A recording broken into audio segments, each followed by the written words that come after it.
రేవంత్ రెడ్డి గారు శపథం తీసుకున్నారు.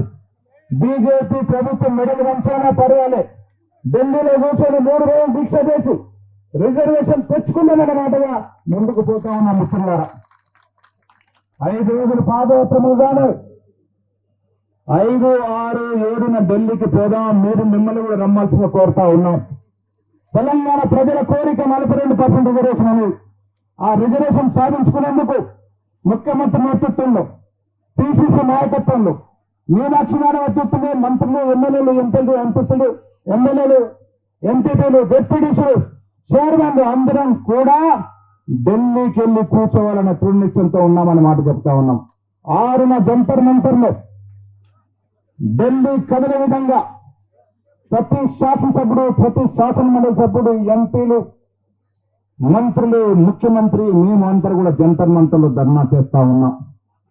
కారణం బీజేపీ పార్టీ మనల్ని మోసం చేస్తా ఉంది కాబట్టి రిజర్వేషన్ తెచ్చుకునే ప్రయత్నం చేస్తామనే మాట కూడా మనం చేస్తా ఉన్నాం.